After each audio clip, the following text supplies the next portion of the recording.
Welcome to நித்திய பயணம். இது ஊழியர்களின் அனுபவம். பிரியமானவர்களே, யூரோப் தேசத்திலே இப்பொழுது நாங்கள் தொடர்ச்சியாக பல போதகர்களுடைய வாழ்க்கையின் அனுபவத்தை குறித்து பார்த்து கொண்டிருக்கின்றோம். அந்த ரீதியிலே இன்றைய நாளில் இந்த நித்திய பயண நிகழ்ச்சியிலே சுவிட்சர்லாந்து ஜேர்மன் போர்டரில் இருக்கிறதான ஜெஸ்டட்டன் என்று சொல்லப்படுகிற இடத்தில் இருக்கிறதான பாஸ்டர் ஐசாக் ஜெயா அவர்களுடைய வாழ்க்கையின் அனுபவத்தை தான் நாங்கள் பார்க்க போகிறோம். அவருடைய வாழ்க்கையின் அனுபவத்தை பார்க்கறதுக்காக அவருடைய வீட்டுக்கு போவோம். Let's welcome.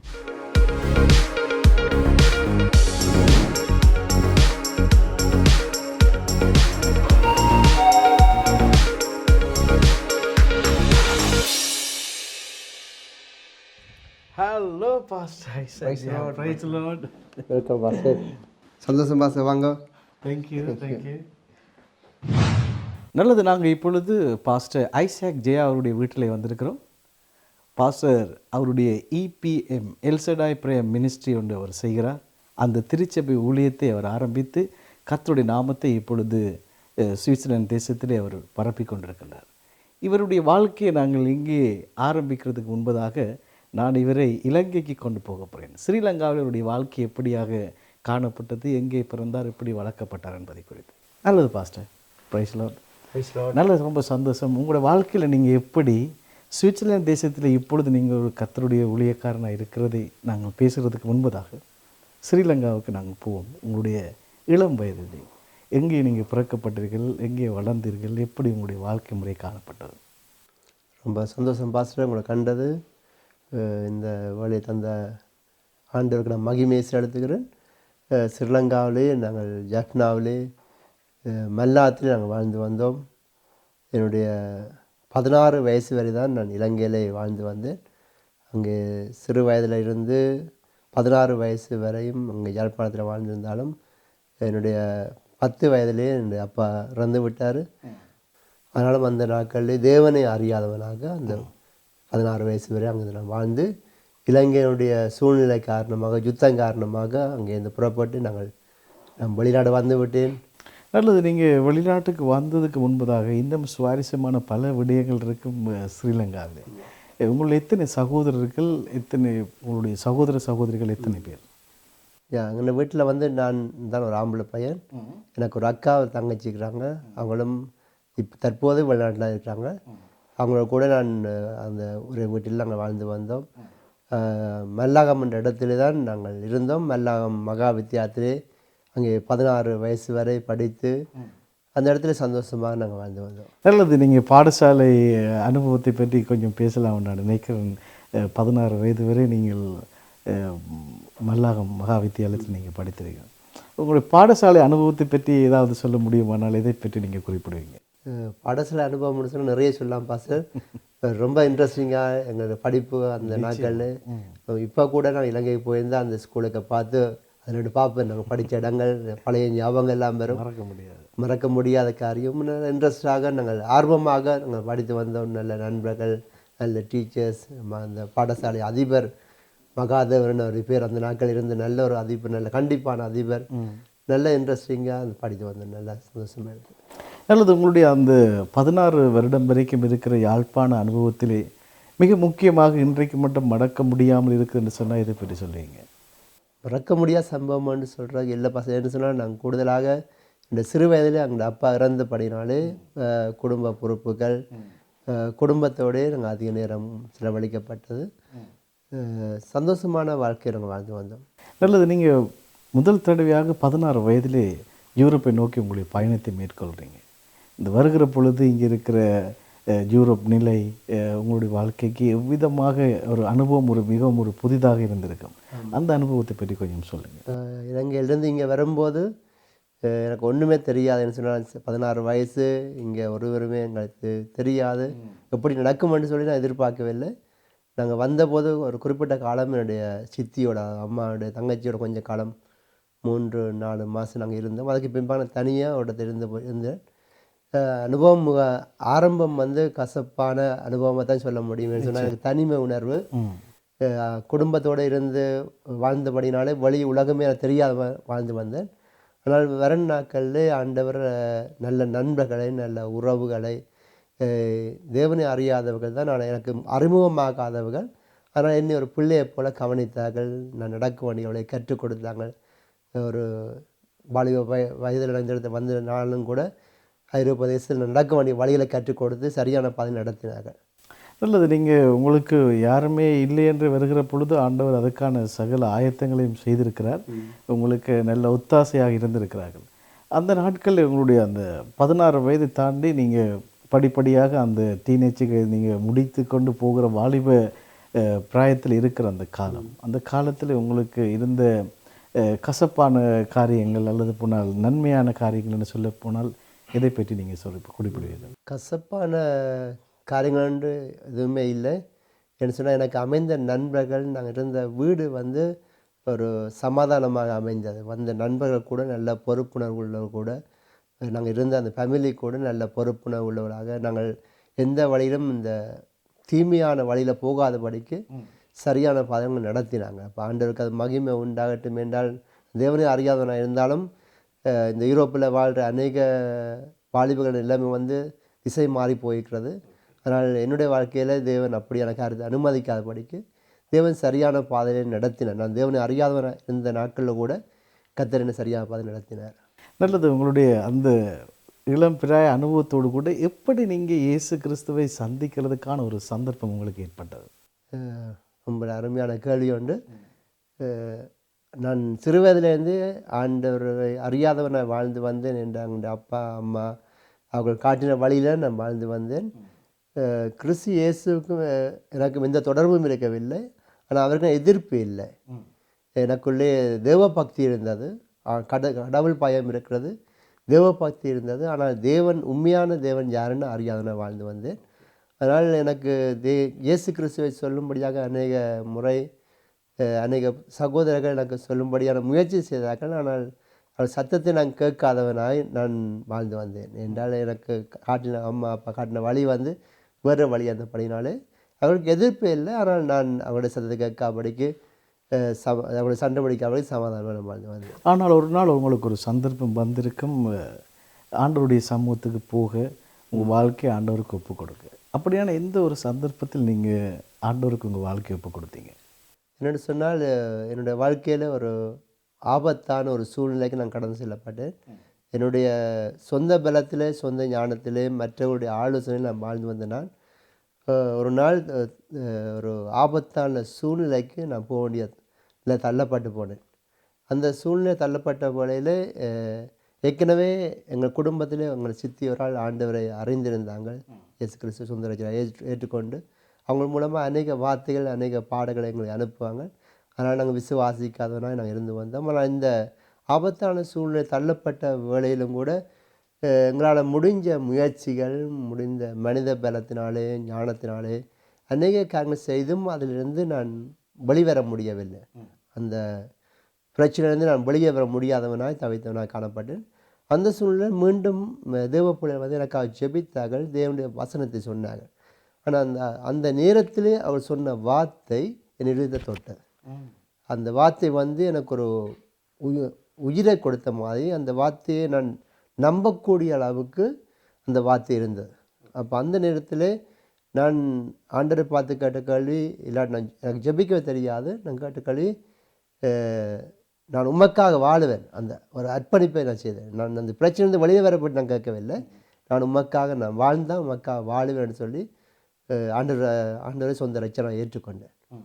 நீங்கள் சொந்த ரட்சகராக ஏற்றுக்கொள்கிற அந்த விடயம் வந்து நீங்கள் ஒரு திருச்சபைக்கு போய் உங்களை ஒப்பு கொடுக்க வேண்டி வந்ததா, அல்லது நீங்கள் அவர்கள் மற்றவர்கள் இயேசுவை பற்றி சொன்ன உடனே உங்களுக்குள்ள இந்த தீர்மானம் வந்ததா? இல்லை, அந்த நேரத்தில் நான் திருச்சபைக்கு போகாமல் இல்லை, எந்த ஒரு ஆராதனையும் கலந்து கொள்ளாமல் இல்லை. ஆண்டவர் இயேசு கிறிஸ்துவை ஏற்றுக்கொள்வதற்கு முன்பதாக எந்த ஒரு ஆராதனையும் கலந்து கொள்ளவில்லை. நான் ஜெபிக்கிறான்னு கேள்விப்பட்டிருக்கிறேன்.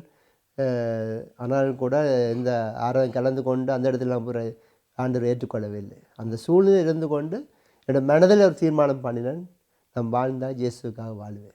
ஓகே, நல்லது பாஸ்டர். எப்பொழுது நீங்கள் திருச்சபைக்கு போக ஆரம்பித்தீங்க?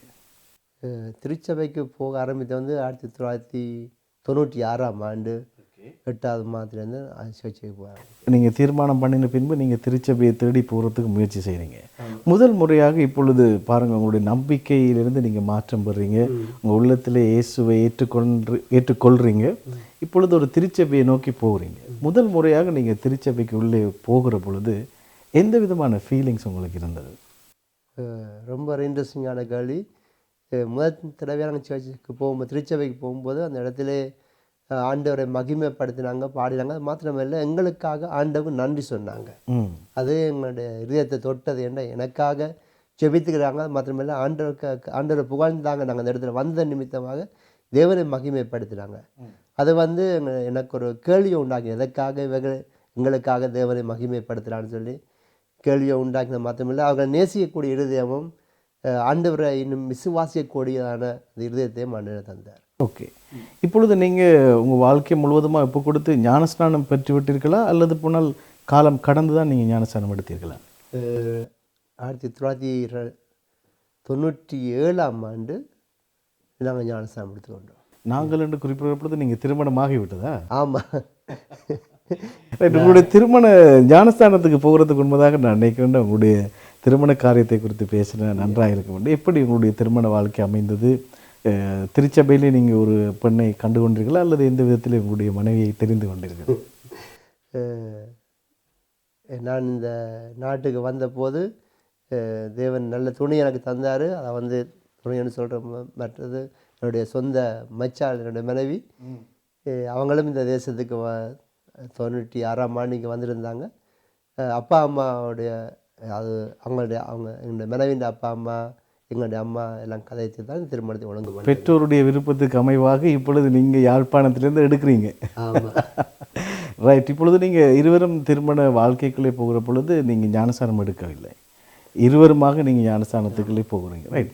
இப்பொழுது நீங்கள் ஞானஸ்நானம் பெற்று உங்களுடைய குடும்ப வாழ்க்கையை ஆரம்பித்து கொண்டு நீங்கள் போகிற பொழுது ஊழியத்துக்கான ஒரு அழைப்பு உங்களுக்கு வந்திருக்கும். அந்த அழைப்பு இப்போ நீங்கள் இருவருமாக ஒரே நேரத்திலே ஆண்டவருக்கு ஒப்பு கொடுக்குறீங்க, ஞானஸ்நானம் எடுக்கிறீங்க. புதிய ஒரு கிறிஸ்தவ வாழ்க்கை, புதிய குடும்ப வாழ்க்கை, இது ரெண்டும் இணைந்து இப்பொழுது உங்களுடைய ஊழியத்தை நோக்கிய பயணத்துக்குள்ளே போகிறது. எப்படி ஒரு சந்தர்ப்பத்தில் ஆண்டவர் உங்களுக்கான ஒரு ஊழிய அழைப்பை உங்களுக்கு கொடுத்தார், அல்லது அதை எப்படி உங்களுக்குள்ளே உறுதிப்படுத்தினார்? நாங்கள் ரட்சிக்கப்பட்ட காரியமே 2 பேரும் ஒரே நேரத்தில் நாங்கள் ஆண்டவருக்கு ஒப்பு கொடுத்துக்கிறோம். அந்த பிரச்சனை சூழ்நிலையில் ஞானஸ்நானம் எடுத்தது ஒரே நாளில் நாங்கள் ஞானஸ்நானம் எடுத்துக்கிறோம். அதுக்கு பின்பதாக தேவன் என்னோட தம்முடைய வார்த்தை ஊடாக பேச தொடங்கி விட்டார். அந்த அழைப்பை என்னுடைய ஊழியக்காரமாக வந்து பாஸ்டர் போலாம்பி, என்னுடைய ஆவிக்குரிய தகப்பன், நல்ல ஒரு ஆவிக்குரிய தகப்பன் மாத்திரமேல ஒரு நல்ல எங்களுடைய அப்பா மாதிரி சரியான விதத்திலே எங்களுக்கு தேவனுடைய அழைப்பு இருக்குன்னு கண்டு கொண்டு எங்களை ஊழியத்தில் பயிற்சி வைத்து சகல காரியங்களும் எங்களை கற்றுக் கொடுத்து நடத்தினாங்க. ஓகே, உங்களுக்கு அந்த பயிற்றுவித்தல், அந்த கற்றுக் கொடுத்த காரியங்களுக்கு அமைவாக இப்பொழுது உங்களுக்குள்ளே ஒரு ஏவுதல், அல்லது போனால் ஆண்டவர் உங்களை அழைத்திருக்கிறதை நீங்கள் பூரணமாக நம்பி இருப்பீங்க, அல்லது போனால் அதை உங்கள் வாழ்க்கையில் நீங்கள் ஆண்டவருடைய அந்த அழைப்பை புரிந்திருப்பீங்க. அப்படியான எப்படி ஊழியத்துக்கு வரணுமென்ற ஒரு வாஞ்சை உங்களுக்கு ஏற்பட்டது கற்றுக்கொண்டதுனாலையா, அல்லது ஆண்டவருடைய அழைப்பை நீங்கள் உணர்ந்து கொண்டதாலையா? சரியான கேள்விதான். ஊழியத்துக்கு என்னை அழைக்கிறான்னு சொல்லி தேவ ஊழியக்காரர் பாஸ்டர் போலாம்பி, அது மாத்திரமே அநேக ஊழியக்காரர்கள் வந்தவங்களையும் கூட வாக்குத்தத்தம் பண்ணி ஆண்டவர் ஊழியத்துக்கு அழைத்துக்கான சொன்னாங்க. அதனால் நான் ஊழியத்துக்கு வர வேண்டும் என்ற அந்த விருப்பம் எனக்கு வரவில்லை. ஏன்னு சொன்னால் ஊழியம் வந்து சாதாரண காரியம் அல்ல. அதை நாங்கள் ஊழியத்தை சேர்ந்தோம்னா சரியான முறையில் நாங்கள் நடக்க வேண்டும், சாட்சியாக வாழ வேண்டும், கர்த்தருடைய ஊழியத்தை நாங்கள் உண்மையாக செய்ய வேண்டும். அப்போ ஊழியம் செய்ய அந்த ஒரு பயம், ஊழியம் செய்கிறேன்னு சொன்னால் சரியான முறையில் இருக்கும், அந்த பயம் இருந்தது.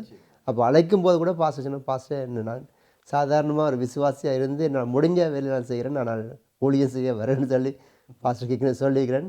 அப்படி இருந்தும் அந்த ஊழியக்காரன்ற அந்த அழைப்பை நாங்கள் நிராகரிக்கப்படாது தேவனுடைய ஊழியத்தை செய்ய வேண்டும் சொல்லி எங்களை இன்னும் உற்சாகப்படுத்தினாங்க. தேவனுடைய வாசனத்தை சொன்னாங்க. பரிசுத்த ஆவியானவர் என்னை பலப்படுத்தி ஒரு சமாதானமான முறையில் நடத்தினார். ஓகே, இது எத்தனையாம் ஆண்டு காலத்தில் நீங்கள் ஊழியத்துக்கு உங்களை ஒப்பு கொடுக்குறீங்க?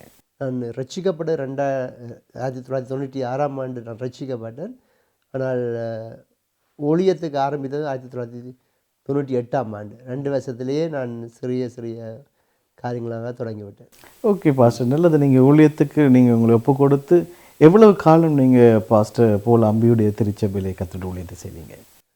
ஆண்டவருக்கு மகிமை உண்டாகட்டும். நான் 96ஆம் ஆண்டு ரட்சிக்கப்பட்டு அங்கே இருந்து அங்கே அவங்க அந்த திருச்சபையில் நான் வளர்ந்து ஊழியத்தில் பயிற்சிவிக்கப்பட்டு சகல விதத்திலும் என்னை இந்த ஊழியக்காரர் நல்லா உற்சாகப்படுத்தினாங்க, ஊக்குவித்தாங்க, பிள்ளையை போல நடத்தினாங்க. கண்டிக்க வேண்டிய இடத்துல கண்டித்து, திருத்த வேண்டிய திருத்தி, அன்பு காட்ட வேண்டிய இடத்துல அன்பு காட்டி எல்லா விதத்திலும் என்னை பயிற்சி வைத்தாங்க. சொல்லப்போனால் ஒரு சபையை நடத்தக்கூடிய அளவுக்கு அந்த ஒரு திறமைசாலியாக நிற்கணும் என்பதற்காக எல்லா விஷயங்களும் பயிற்சி வைத்து 2011ஆம் ஆண்டு வரை நான் அந்த சபையில் இருந்து என்னுடைய ஊழியத்தை செய்து வந்தேன். நல்லது பாஸ்டர், ரொம்ப சுவாரஸ்யமாக இருக்கிறது. தொடர்ந்து நாங்கள் உங்களுடைய ஊழியத்தினுடைய காரியத்துக்களை போகிற பொழுது உங்களுடைய மனைவி, உங்களுக்கு 3 பிள்ளைகள் இருக்கிறார்கள். அந்த பிள்ளைகளுடைய படிப்படியாக ஆண்டவர் உங்களுக்கு ஆசீர்வாதத்தை கொடுத்து நீங்கள் 2011ஆம் ஆண்டு காலத்திலே உங்களுடைய ஊழியத்துக்கு வருகிற பொழுது இப்பொழுது நீங்கள் முழு குடும்பமாக நீங்கள் ஜெர்மனிலிருந்து சுவிஸுக்குள்ளே இப்பொழுது ஊழியத்தை ஆரம்பிக்கிறீங்க. அந்த ஊழிய ஆரம்பத்தை குறித்து எப்படி ஆண்டவர் உங்களுக்கு ஒரு புதிய தரிசனத்தை கொடுக்கிறார், எப்படி அந்த உங்களுடைய எல்ஷடாய் பிரேயர் மினிஸ்ட்ரி அல்லது மிஷன் எப்படி ஆரம்பிக்கப்பட்டது? நல்லது பாஸ்டர். இந்த நிமித்தம் சொல்கிற நிமித்தமாக தேவனுடைய நாமம் மகிமைப்படும். நாங்கள் ஆண்டவர் எனக்கு நல்ல மனைவியை தந்தார். அது மாத்திரமல்ல, நல்ல ஜெபிக்கிற மனைவியான தந்துக்கிறார். சபை புத்தியுள்ள ஸ்திரீ தன் வீட்டை கட்டுவான்னு சொல்லி எங்களோட வீட்டை கட்டுறது மாத்திரமல்ல, எனக்காக ஜெபிக்கிறதுக்கும் பிள்ளைகளை சரியான முறையில் வழிநடத்தக்கூடிய நல்ல விசுவாசம் உள்ள தேவனுக்கு பயந்த நல்ல மனைவியை தேவனை கொடுத்துக்கிறாரு. அதற்காக தேவனை நான் சோத்தரிக்கிறேன். அது மாத்திரமல்ல, தேவன் எனக்கு கொடுத்த 3 ஆம்பளை பிள்ளைங்க, அவங்களும் கூட சிறு வயதிலேருந்து எங்களோட தேவனுடைய சமூகத்துக்கு வர்றது மாத்திரமல்ல, எல்லாத்துக்கும் ஒத்துழைக்கக்கூடியவர்கள். கடைசி மகன் நாங்கள் ஊழியம் ஆரம்பிக்கும் போது கடைசி மகனுக்கு 1.5 வயசு. ஆனாலும் கூடுதலாக நாங்கள் வீட்டில் இருப்பதில்லை. கூடுதலாக அதிக இடங்கள் சென்று கர்த்தருடைய நாமத்தை மகிமைப்படுத்துவது. அவளுடைய அரைவாசி வாழ்க்கை காருக்கென்று சொல்ல முடியும். சிறு வயதிலேருந்தே தேவ சமூகத்தில் வளர்க்கப்பட்டவங்கள், தேவனுடைய பிரசனத்தில் இருந்தவங்க, தேவனுடைய வார்த்தையை கேட்டவங்க, அவங்களும் ஒத்துழைத்து இந்த ஊழியத்தில் செய்கிறதுக்கு தேவன் கிருபை பாராட்டிக்கிறார். நல்லது பாஸ்டர். இந்த நீங்கள் 2011ஆவது ஆண்டு காலப்பகுதியில் இந்த ஊழியத்தை நீங்கள் ஆரம்பிக்கிறீங்க. அந்த ஊழிய தரிசனம் உங்களுக்கு எப்படி கிடைத்தது என்பதை குறித்து சொல்ல முடியுமா? நாங்கள் 2011ஆம் ஆண்டு அங்கே அம்பி பாஸ்டர் நீங்கள் இங்கே நாங்கள் இடம் மாறி வந்தாலும் வந்த உடனே நாங்கள் ஊழியத்தை ஆரம்பிக்கவில்லை. 2 வருஷம் நாங்கள் இருந்து நாங்கள் ப்ரே பண்ணாங்க. நாங்கள் என்ன செய்ய வேண்டும், என்னத்தை நாங்கள் செய்வதுன்னு சொல்லி தேவ சமூகத்தில் காத்திருந்து செபித்தோம். தேவ சமூகத்தை காத்திருந்த விட தேவன் புதிய வழிகளை உண்டு பண்ணினார். புதிய பாதையை, அதாவது இலங்கையிலேருந்து புதிதாக வர ஜனங்களை சந்திக்க தேவன் கிருபை பாராட்டினார். அதாவது கேம்பு ஊழியங்களை செய்து வந்தோம். அந்த நாட்களிலே தேவன் எங்களுக்கு தரிசனம் தந்தார். இந்த ஒரு சர்ச்சை ஆரம்பிப்பதற்கு அதுக்கு என்ன பேரை வைப்பதுன்னு சொல்லி நாங்கள் ஜெபித்து கொண்டு வந்தோம். நான் தனி ஜெபிச்சேன், என்னோடய மனைவி தனி ஜெபிச்சாங்க. 2 பேருக்கும் ஒரே வார்த்தை வந்தது, அந்த எல்ஷடாய். அந்த ஒரே வார்த்தை வந்து அப்படின்னாலே எங்களுக்கு ஒரு உறுதி வந்தது. அதை நாங்கள் முடிவெடுத்தோம். எங்கள் சர்ச்சுக்கு எல்ஷடாய் அந்த பேருக்குள்ளே பேர் வைப்பதாக முடிவெடுத்து தேவனுடைய ஊழியத்தை நாங்கள் 2013ஆம் ஆண்டுலேருந்து நாங்கள் செய்து வருவோம் தனியாக. Thank you pastor. ரொம்ப அருமையான காரியம். நீங்கள் இலங்கை தேசத்திலேருந்து சுவிட்சர்லாந்து தேசத்திலே அல்லது போனால் இந்த யூரோப்பிலே கர்த்தர் உங்கள் வாழ்க்கையை எப்படி நடத்தியிருக்கிறார் என்பதை குறித்த பல காரியங்களை நாங்கள் பார்த்தோம். இடைவெளிக்கு பிறகு தொடர்ந்து பல விஷயங்களை நாங்கள் பேசுவோம். நேர்களை இதுவரை பாஸ்டர் ஐசாக் ஜேயாவுடைய வாழ்க்கையிலே கர்த்தர் எப்படி அவரை இலங்கையிலிருந்து இந்த யூரோப் தேசத்துக்கு கொண்டு வந்தார், அந்த இளம் பிராயத்திலே அவர் பல பாடுகள், வேதனைகள், துன்பங்கள் மத்தியிலே கர்த்தர் அவரை சந்தித்து இன்று ஒரு திருச்சபையை ஆரம்பித்து குடும்பமாக அழகான ஒரு குடும்பத்தை கர்த்தர் கொடுத்து ஆசீர்வதித்திருக்கிறார். தேவன் அவரை இந்த தேசத்தில் உயர்த்தியிருக்கிறார். தொடர்ந்தும் ஒரு சிறிய இடைவெளிக்கு பிறகு அவருடைய வாழ்க்கையிலே அந்த எவ்விதமான ஊழியத்தை அவர் தொடர்ந்து செய்திருக்கிறார், எந்த விதமான காரியத்தை சாதித்திருக்கிறார் என்பதை குறித்து இடைவெளிக்கு பிறகு பார்ப்போம். சிறிய இடைவெளிக்கு பிறகு மீண்டும் நித்திய பயணம் தொடரும்.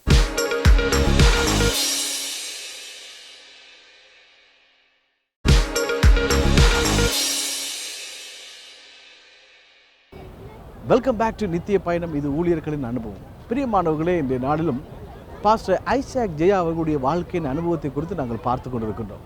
அவருடைய ஆரம்ப காலத்திலிருந்து அவர் சுவிட்சர்லாந்து தேசத்திலே கர்த்தருக்கு தன்னுடைய வாழ்க்கையை ஒப்புக் கொடுத்து ஆண்டவருடைய அழைப்பை பெற்றவராக 2011ஆவது ஆண்டிலே இந்த ஜெர்மன் போர்டர் பகுதியிலே கர்த்தருடைய நாமத்தை மகிமைப்படுத்தும்படி அந்த பகுதியில் இருக்கிற ஜனங்களை சந்தித்து ஆண்டவருடைய சுவிசேஷத்தை சொல்லிக் கொண்டு வருகின்றார். இப்பொழுது நாங்கள் பார்ப்போம் எப்படி இவருடைய திருச்சபை நிறுவப்பட்டது, இந்த எல்ஷடாய் பிரேயர் மினிஸ்ட்ரி எந்த விதமாக ஆரம்பிக்கப்பட்டது என்பதை குறித்து நாங்கள் பார்ப்போம். பாஸ்டர், இப்போ நீங்கள் சொல்ல முடியுமா, எப்படி உங்களுடைய அந்த 2011ஆவது ஆண்டின் பின்னராக எப்படி உங்களுடைய ஊழியத்தை நீங்கள் செய்ய ஆரம்பித்தீங்க, எந்த விதத்தில் உங்களுடைய திருச்சபை ஆரம்பிக்கப்பட்டது? ஆமாம் பாஸ்டர், 2011ஆம் ஆண்டுக்கு பிறகு, 2011ஆம் ஆண்டு இடத்தை நாங்கள் மாறி வந்த பின்பதாக தேவனுடைய வழிநடத்தலை நாங்கள் காத்திருந்தோம். ஆனால் தேவனுடைய சமூகத்தில் இருந்து ஜெபிக்கிறது மாத்திரமல்ல, புதிதாய் வர்ற ஜனங்களை நாங்கள் போய் சந்தித்து, உதாரணமாக இலங்கையிலிருந்து வர்ற சகோதர சகோதரி போய் சந்தித்து அவருக்கு வேண்டிய உதவிகளை செய்கிறது, அவருக்கு தேவனுடைய அன்பை நாங்கள் வெளிப்படுத்தி அந்த இடத்துல சபையை நாங்கள் நிறுவவில்லை, நாங்கள் சுவிசேஷத்தை அறிவிக்கிறதும் உதவி செய்கிறது தான் எங்களோட நோக்கமாக இருந்தது. அதுக்கு பின்புதாக நாங்கள் ஜெபத்தோடு கூட தேவ சமூகத்தில் காத்திருந்தோம். நாங்கள் என்ன செய்வது, ஆண்டோடைய வழிநடத்த எங்களுக்கு வேண்டும்னு சொல்லி தேவ சமூகத்தில் உபவாசத்தை ஜெபித்தோம். அப்பொழுது 2013ஆம் ஆண்டிலிருந்து தான் நாங்கள் ஏப்ரல் மாதத்திலிருந்து எல்ஷடாய் பிரைம் மினிஸ்டர்ஸ் என்ற அந்த சர்ச்சை நாங்கள் ஆரம்பித்து சபையாக ஆரம்பத்திலே எங்களுடைய சர்ச்சில் சந்தித்த வந்து 2 பேர் தான், 2 பேரோடு தான் சபையை நாங்கள் ஆரம்பித்தோம். தொடர்ந்து ஆண்டவர் எங்களை வழிநடத்தி கொண்டு வந்தார். பாஸ்டர், இந்த நோயாவுசன் ரெயின் ஃபால்ஸ் என்று சொல்லப்படுகிற இந்த நீர்வீழ்ச்சியில் நாங்கள் நின்று கொண்டு அருமையாக இந்த ஜெர்மன் போர்டரில் சுவிஸ் ஜெர்மன் போர்டரில் இருக்கிற இந்த நீர்வீழ்ச்சியில் இருந்து கொண்டு உங்களுடைய ஊழியத்தின் அனுபவத்திலே நீங்கள் திருச்சபையினுடைய வளர்ச்சியை பற்றி பேசுவதை விட்டு நாம் இந்த சந்தோஷப்படுகிறேன். சொல்லுங்கள் பாஸ்டர், எந்த விதமாக படிப்படியாக 2 பேரோடு ஆரம்பிக்கப்பட்ட திருச்சபை படிப்படியாக முன்னேறி வருவதற்கு நீங்கள் என்னென்ன காரியத்தை முன்னெடுத்தீங்க, எப்படி உங்களுடைய திருச்சபை வளர ஆரம்பித்தது? ஆமாம் பாஸ்டர், நாங்கள் 2 பேரோடு தான் இந்த சர்ச்சை நாங்கள் ஆரம்பிக்க ஆண்டு வழியை உண்டு பண்ண முதலாக நாங்கள் சந்தித்த 2 பேர் தான். ஆனால் தேவனுடைய அழைப்பும் திட்டமும் எங்களுக்கு தெளிவாக தெரிந்தபடினாலே அந்த 2 பேருக்காகவே நாங்கள் கிட்டத்தட்ட 1.5 மணி காரில் போய் திரும்பி 1.5 மணி திரும்பி வர வேண்டும். அந்த ஸ்டார்ட்டில் வந்து கஷ்டமாக இருந்தாலும் எங்களுடைய நோக்கம் வந்து தேவன் அழைத்திருக்கிறாரு. உங்கள் ஜெபத்தோடு கூட நாங்கள் சளைக்காமல் செய்து வந்தோம். தேவன் வரும் நாட்கள் என்ன செய்தால் ஜனங்களை கூட்டி சேர்த்தார். உங்களுடைய ஜெபத்தை கேட்டு தேவன் ஜனங்களை கூட்டி சேர்த்தார். எங்களுக்கு முக்கிய காரணம் சொன்னால் எங்களுடைய ஜெபம் வந்து எங்களுடைய ஃபேமிலி ஜெபம், எங்களுடைய அம்மா ஜெபித்தாங்க, எல்லாம் சேர்ந்து அந்த 2 பேரும் சேர்ந்து நாங்கள் ஒருமுறைப்பட்டு ஜெபிக்கிற வேளையிலே தேவன் ஜனங்களை கூட்டி சேர்த்தார். அந்த நாட்களில் தேவன் சபையை பெருக பண்ணுறதுக்கு காரணம், முக்கிய காரணம் வந்து எங்களுடைய ஜெபம். வந்து எங்களை வழிநடத்துகிற ஊழியக்காரர், எங்களுடைய ஆவிக்குரிய தகப்பன், அவங்களுடைய ஆலோசனை, அவருடைய ஒத்தாசை, அவங்களுடைய ஜெபம் மற்றும் நாங்கள் ஜெபத்தில் உறுதியாக இருந்தோம். கர்த்தர் ஜனங்களை கூட்டி சேர்த்தார். ஓகே பாஸ்டர், நல்லது. நீங்கள் உங்களுடைய ஜெபத்தின் மூலமாக கர்த்தர் படிப்படியாக திருச்சபையை ஆண்டவர் வர்த்திக்க பண்ணினார். அப்படியானால் உங்களுடைய தனிப்பட்ட வாழ்க்கையில் நீங்கள் இந்த சபை வளர்ச்சிக்காக என்னென்ன காரியத்தில் நீங்கள் ஈடுபட்டீர்கள், உங்களுடைய அனுபவத்தை பற்றி சொல்லுங்கள். என்னுடைய தனிப்பட்ட அனுபவம் என்று சொல்கிறதுக்கு நான் என்று சொல்கிறதுக்கு ஒன்றுமே இல்லை. என்று சொன்னால் என்னை அழைத்த தேவன் உண்மை உள்ளவராக இருந்து அவர் ஒவ்வொரு நாளும் நாளுக்கு நாள் நாங்களுடைய ஜெபத்திலே ஆண்டவனோடு பேசினார். நாங்கள் எப்படியாக செயல்பட வேண்டும், எப்படியாக தேவனுடைய ராஜ்யத்தை கட்டக்கூடிய ஆயத்தங்கள் நாங்கள் செய்ய வேண்டும், யாரை நாங்கள் சந்திக்க வேண்டும் என்பதை குறித்து முக்கியமாக ஜெபத்தில் இருந்தோம். தேவனுடைய வார்த்தை நாங்கள் தியானித்தோம். வேறு 2 பேர் ஆயிருந்தாலும் நாங்கள் ஒரு கன பேருக்கு நாங்கள் பேசுகிற மாதிரியே பேசுவோம். 2 பேர் ஆயிருந்தாலும் பிரசங்கம் பண்ணி தேவனுடைய வார்த்தையை சொல்லி உற்சாகப்படுத்தி சேர்ந்து ஐக்கியமாக இருக்கிற வேளையில் உங்களுடைய ஒவ்வொரு ஸ்டெப்ஸும் வந்து நாங்கள் 2 பேரை நினைச்சு நாங்கள் அசதியாக இருக்கவில்லை. ஜாக்கிரதையோடு கூட தேவனுடைய வார்த்தையும்படி நாங்கள் செய்யப்பட்டோம். தேவன் அதை வர்த்திக்க பண்ணார். அது மாத்திரமேல உபவாசித்து ஜெபித்து தேவ சமூகத்தில் நாங்கள் காத்திருந்து செயல்பட்டோம். ஓகே, நல்லது பாஸ்டர். நீங்கள் இந்த திருச்சபையினுடைய வளர்ச்சிக்காக அல்லது போன இந்த திருச்சபையில் நீங்கள் என்னென்ன விதமான ஊழியங்களை நீங்கள் மேற்கொள்கிறீங்க, அந்த ஊழிய முறைமைகளை குறித்து பேசுவோம். திருச்சபை ஊழியம்னு சொல்லும்போது பாஸ்டர், நாங்கள் ஆரம்பத்திலிருந்து நாங்கள் ஜெபத்திலிருந்து வந்தபடினாலே தொடர்ந்து நாங்கள் சபையை வளர நாங்கள் அதிகமான ஊழியங்களை செயற்படுத்திட்டோம். முதலாவது தான் நாங்கள் அதாவது ப்ரேயர் மீட்டிங், வீடு வழியை போய் அక్కడ சந்தித்து சர்ச்சுக்கு வர்ற விசுவாசிகள் வீட்டில் பக்கத்தில் இருக்கிறாங்களை கூப்பிட்டு ப்ரேயர் மீட்டிங் ஆரம்பித்தோம். அதுக்கு பின்பதாக சர்ச்சில் ஃபாஸ்டிங் ப்ரேயர் ஒழுங்கு பண்ணோம். அதுக்கு பின்பாக ஜனங்கள் வர பிறகு லேடிஸ் மீட்டிங் பின்பாக, மென்ஸ் மீட்டிங் பின்பாக, நைட் ப்ரேயர் பின்பாக, பெண்கள் ஸ்பெஷல் மீட்டிங் செய்ய ஆரம்பித்தோம். குழந்தைகளுக்கான ஆராதனை உண்டு. அது மாத்திரமே ஒவ்வொரு கிழமையிலும் மாதத்தில் கடைசி வந்து யூத் மீட்டிங்னு சொல்லி அது வாலிப பிள்ளைகளை உற்சாகப்படுத்தும்படியாக யூத் மீட்டிங்கை ஆரம்பித்திருக்கிறோம். அப்படியாக தேவனுடைய ஊழியத்தை செய்ய தேவன் கிருபை செய்தார். அது மாத்திரமே நாங்கள் வருஷத்தில் ஒரு தடவை நாங்கள் 12 மணித்தால நான் ஸ்டாப் வர்ஷிப் அப்படியாக தேவனை மகிமைப்படுத்த தேவன் கிருபை செய்தார். இந்த ஊழியத்தில் வந்து உங்களுடைய மனைவி, பிள்ளைகள், உங்களுடைய குடும்ப உறவினர்கள் எந்த விதத்திலே உங்களுடைய ஊழியத்துக்கு மிகவும் உதவியாக இருக்கிறார்கள்? ஆமாம் பாஸ்டர், இவங்களோட குடும்ப இதை சொல்லும்போது எங்களுடைய சபையினுடைய வளர்ச்சிக்கு இல்லாட்ட சபை உருவாக்கு எனக்கு உறுதுணையாக நின்றது என்னோடய குடும்பம் தான். அதாவது என்னுடைய மனைவி, என்னோடய பிள்ளைகள் வந்து அவங்க 100க்கு 100% சப்போர்ட் பண்ணாங்க. ஜெபத்தில் மாத்திரமல்ல எல்லா காரியங்களும், ஆத்மகள் சந்திக்க போகிற காரியங்கள் மற்றும் உதவி செய்கிற காரியங்களில் தங்களை ஒடுக்கி எல்லா காரியங்களுக்கும் உங்களுக்கு உதவி செய்தாங்க. வந்து எந்த விதத்திலும் அவங்க பின்னோக்கி நிற்காமல் எல்லாரும் உதவி செய்தாங்க. விசேஷமாக அவங்க குடும்பத்தில் ஒவ்வொருடைய சப்போர்ட்டும் அவன் சபை வளர்ச்சிக்கு குடும்பத்தில் ஒவ்வொருடைய உதவியும் எனக்கு கிடைத்தது. விசேஷமாக அம்மாவுடைய ஜெபம், அவங்க காலையில் எழும்பி இந்த சுவச்சுக்காக எனக்காக குடும்பத்துக்காக ஊழியத்துக்காக ஜெபம் பண்ணாங்க. அப்போ எங்களோட குடும்பத்தினாலே நல்ல சப்போர்ட் கிடைத்தது. ஆண்டோட ராஜ்யத்தை கட்டுவதற்கு சரீரப்பிரகாரமான உதவி, ஆவிக்குரிய பிரகாரமான உதவி, ஜெப உதவிகள், இன்னும் என்ன ஊழியர்களை சந்திக்கிறது இல்லாட்ட ஊழியர்களை பராமரிக்கிற எல்லாவற்றுக்குமே குடும்பத்தில் நல்ல சப்போர்ட்டாக இருந்து உதவி செய்வாங்க.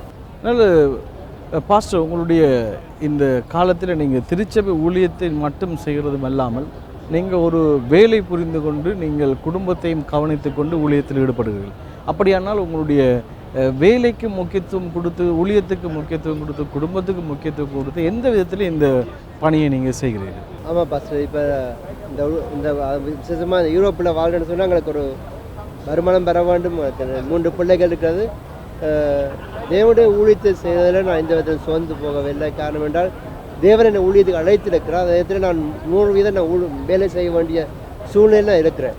ஆனால் வேலைக்கு போய் வருகிறேன். ஆனால் என்னுடைய முழு சிந்தனை, என்னுடைய முழு எண்ணம் எல்லாம் என்னோடு சொன்னால் தேவனுடைய ராஜ்யத்தை கட்டவன், அவருடைய நாமத்தை மகிமைப்படுத்தவன். அவர் அழைத்த அழைப்பிலே நான் உறுதியாக இருந்து அவர் எந்த இடத்துக்கு என்னை போய் சொல்கிறாரோ, என்ன நான் செய்ய வேண்டுமோ அதுக்குத்தான் என்னுடைய மைண்ட், என்னுடைய சிந்தனை எல்லாம் ஓடிக்கொண்டிருக்கு. அதனால் வேலை செய்ய வேண்டிய சூழ்நிலை இருக்கிறதுனால நான் என்னுடைய வேலையெல்லாம் செய்து வருகிறேன். உடம்பு சரீரங்களில் சிலவங்களில் களைத்திருந்தாலும் தேவனுடைய பலத்தாலே நாங்கள் ஓடிக்கொண்டிருக்கிறோம். பாஸ்டர், உங்களுடைய இந்த ஊழியத்தினுடைய இந்த காலத்திலே நீங்கள் வேலையோடு கூட நீங்கள் பல சோர்வுகள் மத்தியிலும் பல நிலைமையிலும் கூட நீங்கள் விடாது அயராது கர்த்தருடைய சேவைகளை நீங்கள் செய்து கொண்டு வரீங்க. இந்த திருச்சபை ஊழியத்தை தாண்டி அதுக்கு அப்பால் நீங்கள் எந்த விதமான ஊழியங்களில் ஈடுபடுறீங்க? எந்த விதமான காரியங்களை நீங்கள் முன்னெடுத்து கொண்டு போகிறீங்க? நாங்கள் சர்ச் ஊழியங்களை தவிர, சர்ச் நடக்கிற ஆராதனை தவிர நாங்கள் வெளியில் சென்று ஆத்துமாக்களை சந்திக்கிறது, அது மாத்திரமல்ல வெளி தேசங்களில் நாங்கள் உதவியை செய்து வருகிறோம். விசேஷமாக இலங்கை, இந்தியா பகுதிகளில் மிகவும் கஷ்டப்பட்ட ஜனங்கள் மத்தியில் ஊழியக்காரர்கள் நாங்கள் தாங்கி வருகிறோம். சபை கட்டுவதற்கு, சர்ச் கட்டுவதற்கு, ஆத்துமாக்களை சந்திப்புடைய வழிகளை உண்டு பண்ணுவதற்கு, இன்னும் அந்த அநேக நிவாரண உதவிகளை நாங்கள் முடிந்தளவு சர்ச் மூலமாக செய்து வருகிறோம். இதன் நிமித்தமாக அந்த ஊழியக்காரர் சொல்ல அநேக புதிய ஜனங்கள் சந்திக்கப்பட்டு தேவ சமூகத்துக்கு வருகிறார்கள். கடந்த நாட்களில் நாங்கள் அநேக ஒரு சேர்ச்சுக்கு மாத்திரமே அநேக ஊழியர்கள் நாங்கள் கிராமப்புறங்களில் இருக்கிற தேவ ஊழியர்கள், மிகவும் கஷ்டமான சூழ்நிலை இருக்கிற ஊழியர்களை சந்தித்து அவர்களுக்கு நாங்கள் உதவிகள் செய்து அவர்கள் மூலமாக தேவனுடைய ராஜ்யம் கட்டப்பட்டு வருகிறது. அதை விட நாங்கள் எங்களுடைய டிவி ப்ரோக்ராம், எங்களுடைய சர்ச்சில் நடக்கிற மெசேஜ்கள், ஊழியங்கள் ஆன்லைன் மூலமாகவும் எங்களுடைய NLM டிவி மூலமாகவும் ஒளிபரப்பி அதன் மூலமாக அநேகர் தேவனுடைய ஆசீர்வாதத்தை பெற்று வருகிறாங்க. நல்லது பாஸ்டர், நீங்கள் டிவி ஊழியத்தை குறித்த காரியத்தை சொன்னீங்க, ரொம்ப அருமையான விடயம். நீங்கள் டிவி ஊழியத்துக்காக எந்த விதத்திலே மக்களிடத்தில் அந்த வார்த்தைகள் போய் சேர்கிறது, எப்படி மக்களிடத்தில் உங்களுக்கு ஃபீட்பேக் கிடைக்கிறது, ஆசீர்வதிக்கப்பட்டிருக்கிறோம் என்று சொல்லி உங்களிடத்தில் சொல்லுகிற பொழுது எந்த விதத்தில் நீங்கள் அதை உங்களுக்கு மன சந்தோஷத்தை கொடுக்கிறதோ அந்த ஆசீர்வாதத்தை நீங்கள் எவ்விதமாக அனுபவிக்கிறீங்க? பாஸ்டர், டிவி ஊழியம் எல்லாவற்றால் ஃபேஸ்புக் செய்கிற ஊழியங்கள் வந்தால் ஆன்லைனில் சில ஊழிய நிமித்தமாக சர்ச்சுக்கு போகாத ஜனங்கள், சாதாரணமாக அரபு தேசம் வழிய சில ஜனங்கள் சர்ச்சுக்கு போக முடியாத சூழ்நிலை இருக்கிறவர்கள் இந்த டிவி ஊழியம் மூலமாக அநேகர் ஆசீர்வதிக்கப்பட்டு டெலிஃபோன் எடுத்து சொல்லிக்கிறாங்க. இந்த செய்தி, இந்த வார்த்தை என்னோடு பேசியது, என்னை தேற்றியது, இது நிமித்தமாக நான் பெலனாக இருக்கிறேன், சந்தோஷமாக இருக்கிறான்னு சொல்லி அநேகர் சாட்சி சொல்லிக்கிறாங்க. இந்த ஊழியத்தை பார்த்து அநேகர் இன்னுமே அந்த சோர்ந்து போயிருக்கிறவங்க உற்சாகப்படுறாங்க. இந்த சர்ச் நடக்கிற ஆராதனைகள், விசேஷமாக குழந்தைகள் ஆராதனை பார்த்து அநேக வாலிப பிள்ளைகள், குழந்தைகள் உற்சாகப்பட்டு அவர்களும் இணைந்து கர்த்தரை மகிமைப்படுத்துகிறாங்க. அதை கேட்கும்போது எங்களுக்கு சந்தோஷம் மனசு. ஓகே பாஸ்டர், நீங்கள் இதுவரை ரொம்ப அருமையாக உங்களுடைய ஊழிய பயணத்தை குறித்து எவ்விதமாக ஆரம்பிக்கப்பட்டது என்பதை குறித்தும் நீங்களுடைய திருச்சபையுடைய வளர்ச்சியை குறித்த பல காரியங்களை எங்கள் மத்தியில் குறிப்பிட்டீர்கள். சிறிய இடைவெளிக்கு பிறகு நாங்கள் தொடர்ந்து பேசுவோம். நேர்களை இதுவரை பாஸ்டர் ஐசாக் ஜியா அவருடைய வாழ்க்கையினுடைய ஊழிய அனுபவத்தை குறித்து பல விடயங்களை நாங்கள் பார்த்திருக்கிறோம். அவருடைய ஊழிய ஆரம்பம் எவ்விதமாக திருச்சபை வளர்ச்சி பெறுகிறது, எந்த விதத்திலே சுவிட்சர்லாந்து தேசத்திலும் ஜெர்மன் தேசத்திலும் மட்டுமல்லாமல் அவர்கள் இலங்கை, இந்தியா போன்ற நாடுகள் மத்தியிலும் தங்களுடைய ஊழியத்தினுடைய விஸ்தாரத்தை குறித்த பல காரியங்களை குறித்தார். இடைவெளிக்கு பிறகு நாங்கள் தொடர்ந்தும் அவருடைய ஊழியத்தினுடைய எதிர்கால திட்டங்களை குறித்து நாங்கள் பார்க்க போகிறோம். சிறிய இடைவெளிக்கு பிறகு மீண்டும் நித்திய பயணம் தொடரும்.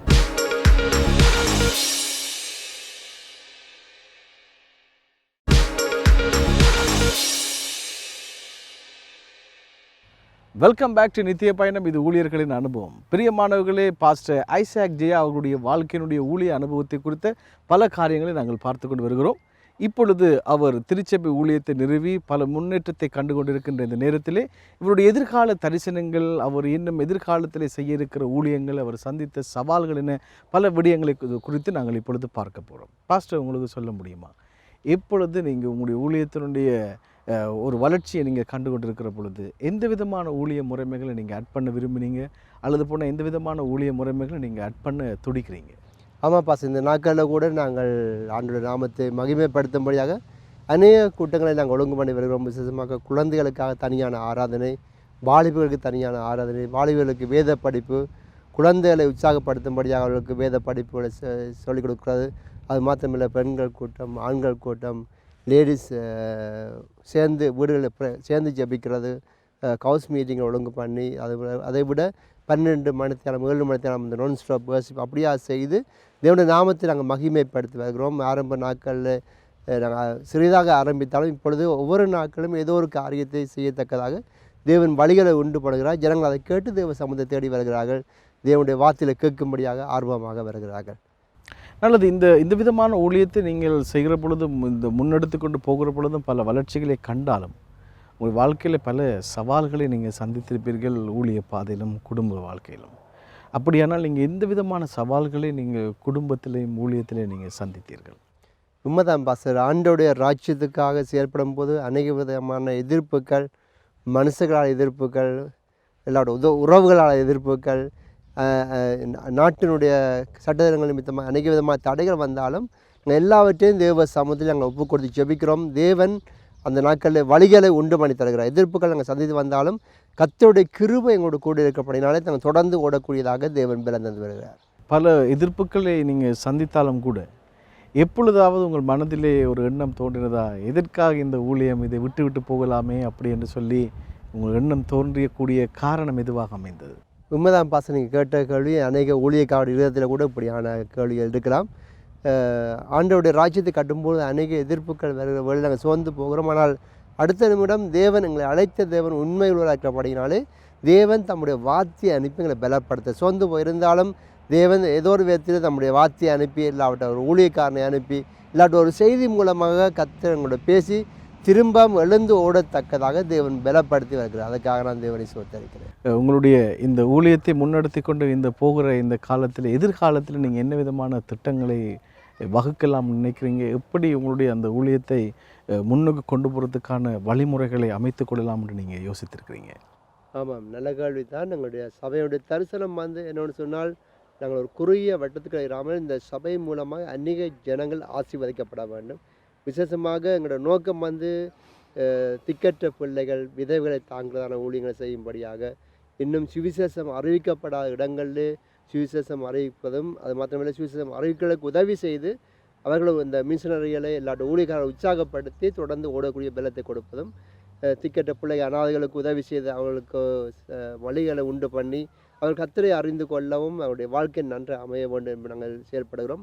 அது மாத்திரமில்லை, சபையில் இருக்கிற வாலிப பிள்ளைகள் கூட வரும் நாட்களில் தேவனுக்காக சாட்சியராக வாழ வேண்டும், நிற்க வேண்டும், அவர்களை உற்சாகப்படுத்தி வரும் நாட்கள் ஒரு இன்டர்நேஷ்னல் சர்ச்சாக இப்பொழுதே நாங்கள் ஆரம்பித்திருக்கிறோம். எங்களுடைய சர்வீஸ் டச், தமிழ், இங்கிலீஷ் அந்த 3 பாஷையுமே நாங்கள் வர்ஷிப் பண்ணி நாங்கள் கர்த்தரை ஆராதிக்கிறோம். என்று சொன்னால் அது தமிழ் மாத்திரமில்லை, வேறு நாட்டுக்காரரும் எங்களுடைய ஆராதனை கலந்து கொள்கிறபடினாலே 3 பாஷையிலே நாங்கள் கர்த்தரை ஆராதித்து வருகிறோம். வேறு நாட்களில் ஒரு சர்ச்சை கர்த்தரை இன்டர்நேஷ்னல் சர்ச்சிலாக அநேக ஜாதி ஜனங்கள் கூடி வந்து கர்த்தரை ஆராதிக்கக்கூடிய வழிகளை தேவன் உண்டு பண்ணுவார். தேவன் அதுக்கான வாக்குத்தத்தங்களை கர்த்தர் கொடுத்துக்கிறார். ஊழிய பாதைக்கான பல வழிமுறைகளை நீங்கள் செய்து கொண்டாலும் உங்களுடைய தனிப்பட்ட வாழ்க்கையில், உங்கள் ஆண்டவரோடு கூட இருக்கிற உறவிலே, உங்களுடைய அந்த நெருக்கமான உறவுக்கான என்ன படிமுறைகளை நீங்கள் கையாளுறீங்க? கர்த்தருடைய சத்தத்தை கேட்கவும், ஆண்டவருடைய பாதையிலே உங்களுடைய தனி வாழ்க்கையை நீங்கள் நடத்தி செல்லவும், ஊழிய பாதையிலே மக்களை நடத்தி செல்றதுக்கும்.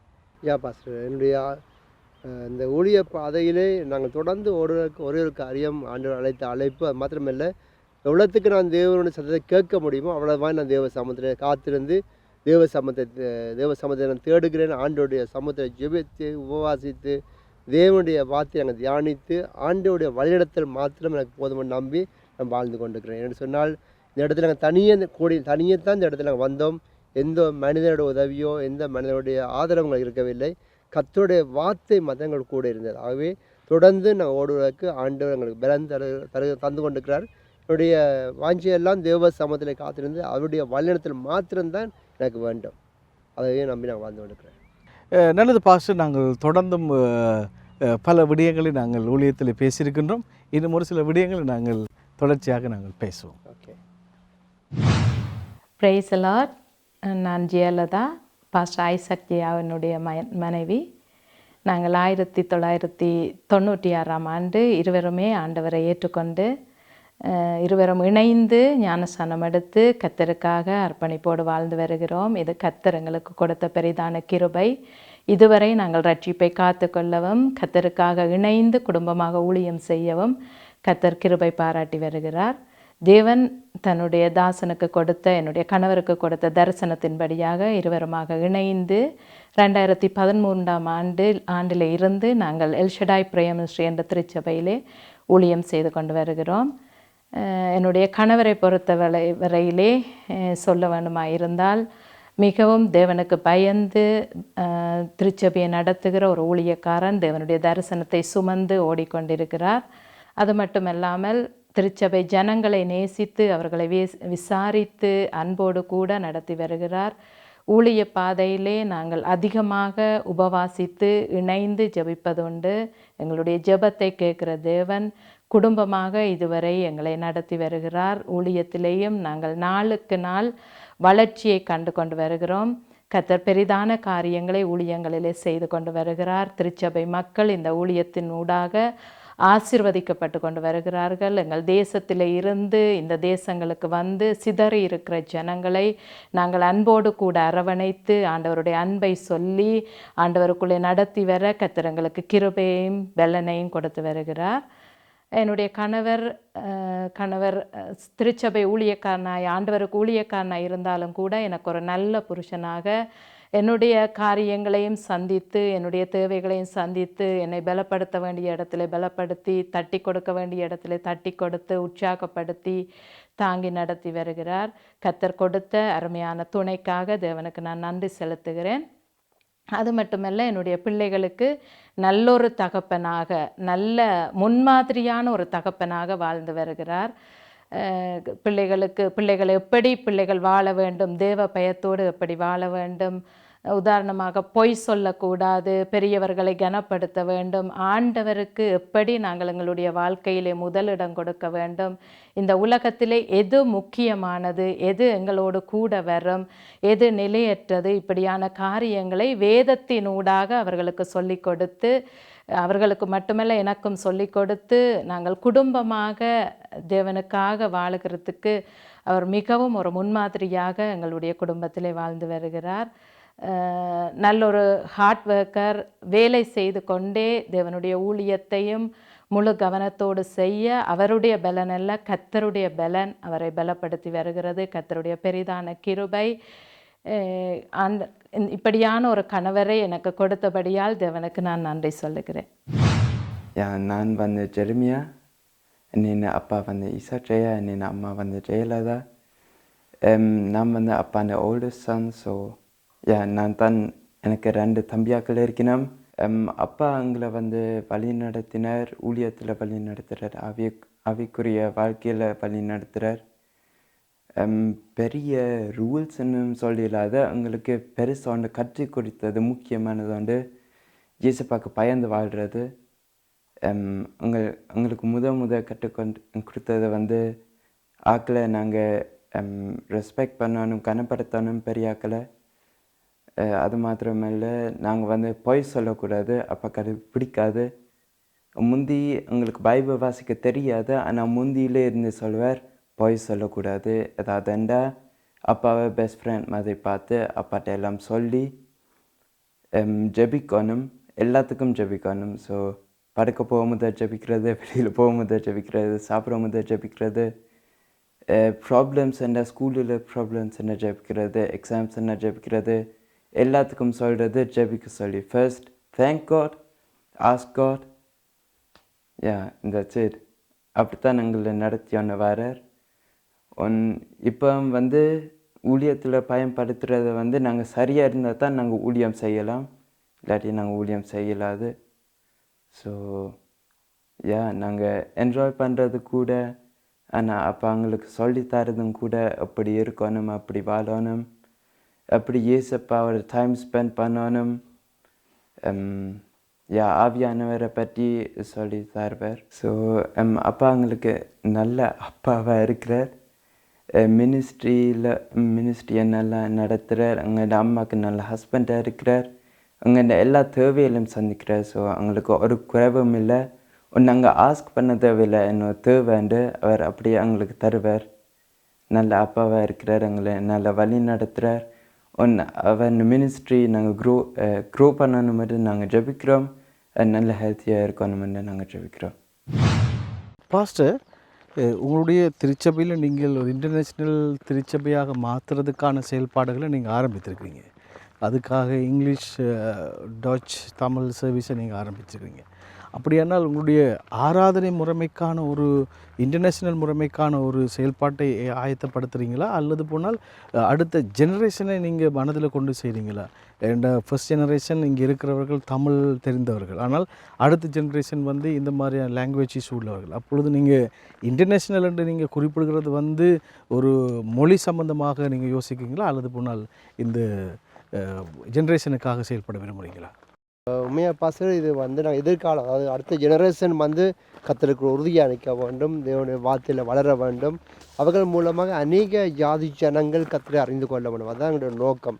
தனி தமிழ் மாத்திரமல்ல, எல்லா பாஷைக்காரும் எல்லா ஜாதிக்காரும் கர்த்தரை அறிந்து கொள்ள வேண்டும். அதற்காகத்தான் நான் இந்த முயற்சி நாங்கள் செயல்பட்டு ஆண்டோட திட்டப்படி, ஆண்டு தந்த தரிசனத்தின்படியாக நாங்கள் செயல்பட்டு வருவோம். நல்லது பாச, இதுவரை அருமையான பல காரியங்களை குறிப்பிட்டீர்கள்.